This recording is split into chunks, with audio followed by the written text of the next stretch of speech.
So let's do another blood draw. First you need to wash and dry your hands. I'm going to gather up all of your supplies that you're going to need. Get the correct color tubes and label them with proper information before you begin.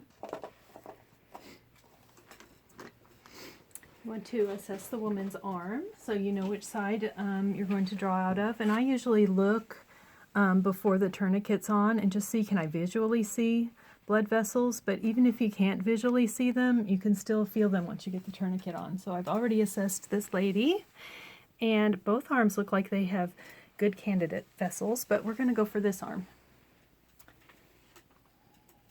So you want your lady to be comfortable. So we've got a lot of pillows propped behind her. And then we're going to apply our tourniquet. We want it to be nice and tight. Not crazy tight. Does that feel tight? I mean, it's snug, but it's not crazy tight. Okay, pump your hand a few times. I can see her blood vessels are already starting to fill, so I think that'll be tight enough. I don't think we have to make you any more uncomfortable than that. So with your alcohol swab, to cleanse the site where we're going to do the puncture.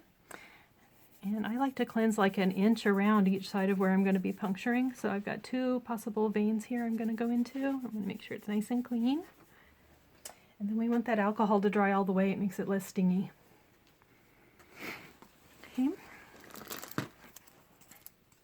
So while the alcohol is drying, I'm going to get out my Band-Aid. I'll be ready to put that on. I've got my tubes. Put on my gloves. If you watched my last video, put on both gloves before you start. It makes it a lot easier than trying to put a glove on in the middle. There we go. Now you want to uncap your Vacutainer needle. And this is the part that screws into the hub, like this. There you go. And then you uncap your needle. You want your needle to be bevel side up, like this. If you have a red top tube, you want to draw it first. This one's a tiger top, but we'll still just draw it first. And then I'll have a lavender tube after that. Okay, so pump your hand a couple times. 1, 2. You can feel that blood vessel there. You want to give it just a little traction. Feel a little poke. And then put your Vacutainer tube in. Filling nicely. You're doing great. And then you want to stabilize your needle holder, your hub here, and then gently pull out the tube. And we're going to do 2 tubes this time, so we want to put the new tube in, holding that Vacutainer hub really steady. Let me wait while it fills up.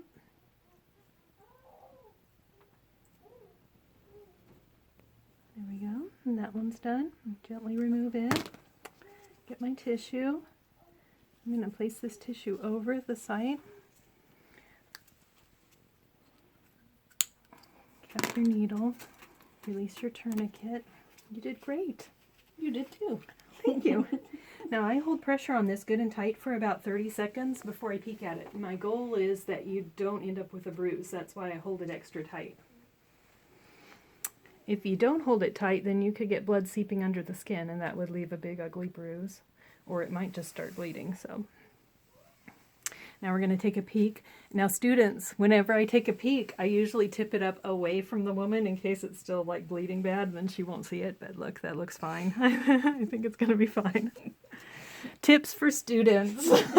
Don't let the lady see if it's still bleeding. Okay, see, it's not bleeding at all. Then I'm going to put this little blob of cotton on it just to hold a little extra pressure. And then I got my Band-Aid, and really the hardest part of this is getting the Band-Aid on while you're wearing gloves. So get that side on, then I'm going to put just a little pressure, and then I'm going to stretch my Band-Aid just a little so it holds it tight. There you go. And you're all done. Now we've got 1 tiger top tube, so that needs to go in the centrifuge for 15 to 18 minutes.